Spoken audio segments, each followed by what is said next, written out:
মুমিন ভাইরা আমার, জাবের রাদিয়াল্লাহু তাআলা আনহু হাদিস খানা বর্ণনা করছেন। তিনি বললেন, একদিন আমরা নবীজির সাথে ছিলাম। নবীজির সাথে থাকা অবস্থায় হঠাৎ করে আসরের নামাজ রক্ত হয়ে গেল। বলেন কিসের নামাজ? বলেন বাবা, আসরের নামাজ রক্ত হয়ে গেল। আমাদের সাথে তেমন বেশি কোনো পানি ছিল না, খাবারের অল্প অল্প পানি ছিল, এক এক পাত্রের মধ্যে অল্প অল্প পানি ছিল। নবীজি বললেন, ও সাহাবীরা, সব পানিগুলো একটা পাত্রের মধ্যে আনো। বলেন সুবহানাল্লাহ। মুমিন ভাইরা আমার, আল্লাহ নবীর হুকুম মোতাবেক সাহাবায়ে কেরাম সব পানিগুলো একটা পাত্রের মধ্যে আনলেন। আনার পরে আল্লাহর হাবিব সাল্লাল্লাহু আলাইহি সাল্লাম নিজের হাত মোবারক পানির মধ্যে চুবায়া দিলেন। ভাইরা আমার, সাহাবী বললেন, আল্লাহর হাবিব যখন পানির মধ্যে হাত চুবায়া দিলেন, চুবানোর পরে আল্লাহর হাবিব বললেন, হাইয়া কালা আহলিল উজু, ও সাহাবীরা, তোমাদের যাদের ওযু লাগবে আসো আসো, সবাই ওযু করে নাও। বলেন সুবহানাল্লাহ। আসরে রক্ত হয়ে গেল, পানি বেশি নাই, অল্প অল্প পানি পাত্রের মধ্যে। অথচ নবীজি বলছেন, ও সাহাবীরা সবাই আসো, ওযু করতে আসো। সাহাবায়ে কেরাম অবাক হয়ে তাকিয়ে রইলেন আল্লাহ নবীজির চেহারার দিকে। সুবহানাল্লাহ বলবেন না? মুমিন ভাইরা আমার, নবীজি হাত যখন পাত্রের মধ্যে রাখলেন, রাখার পরে বললেন, আসো ওযু করতে আসো। সাহাবী বলতেছেন, আল্লাহি রাব্বিল কাবা, কাবার মালিকের কসম করে বলি, নবীজি যখন হাত মোবারক রাখলেন, আমি দেখতে পাইলাম নবীজির হাতের ছিদ্র থেকে পানি প্রবাহমান, পানি প্রবাহিত হচ্ছে। সুবহানাল্লাহ বলবেন না? এজন্য কবি বলেছেন, রহমতে আলম নবী নূরে মুজাসসাম, সাহাবীরা আতর বানায় ওই নবীজির ঘাম। বলেন সাহাবীরা আতর বানায় ওই নবীজির ঘাম।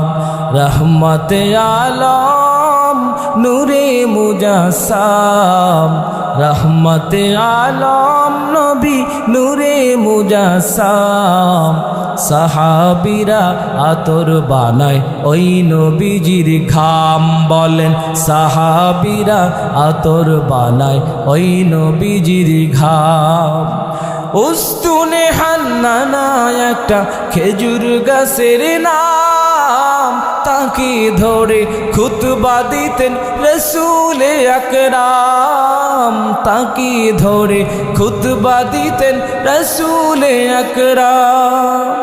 উস্তুনে হান্নানা একটা খেজুর গাছের নাম, যাকে ধরে খুতবা দিতেন রাসূল আকরাম, যাকে ধরে খুতবা দিতেন রাসূল আকরাম। গাছটা নবীর বিরহে কাঁদিতে রহে, নবীর বিরহে কাঁদিতে রহে। হতভাগ হইলেন যত সাহাবায়ে কেরাম, হতভাগ হইলেন যত সাহাবায়ে কেরাম।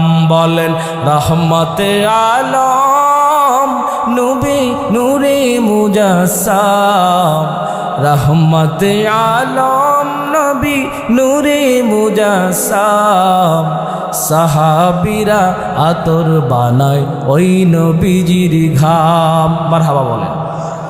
ভাইরা আমার, গভীর মনোযোগ দেন ভাইরা আমার। বুখারীর হাদিস শোনাচ্ছি, হাদিস নাম্বার 5639। মারহাবা বলেন। ভাইরা আমার, জাবির ইবনে আব্দুল্লাহ রাদিয়াল্লাহু তাআলা আনহু থেকে হাদিস। সাহাবী বললেন, শোনো ভাই আমার, পৃথিবীর মানুষ শোনো, আল্লাহ নবী যখন পাত্রের মধ্যে হাত রাখলেন, হাত রাখার পরে আমি দেখতে পাইলাম নবীজির আঙ্গুলের ফাঁকা থেকে পানি প্রবাহিত হতে লাগলো।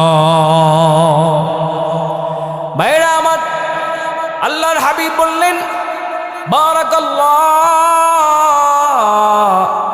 আমার সাহাবীরা, আল্লাহর পক্ষ থেকে বরকত এসে গেছে। সুবহানাল্লাহ বলবেন না?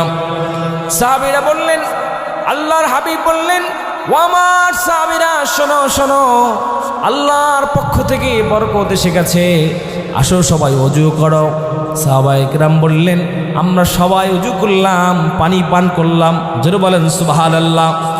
অশরিবু বিল মা, সবাই পানি পান করলো, পেট ভরে পানি পান করলো, অজু করলো।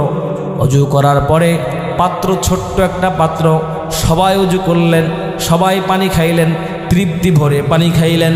খাওয়ার পরে আল্লাহর হাবিব যখন হাত দিয়ে রাখলেন, হাত যতক্ষণ ছিল পাত্রের মধ্যে কুদরতিভাবে বরকতের পানি আসতেই লাগলো, আসতেই থাকলো। সবাই উজু করলো, পানি পান করলো। সাহাবী বলেন, আমি জিজ্ঞেস করলাম তোমরা কতজন লোক ছিলা? বলল, 1 নয় 2 নয়, 1400 জন মানুষ উজু করলাম, পানি পান করলাম। নারে তাকবীর, নারে রিসালাত।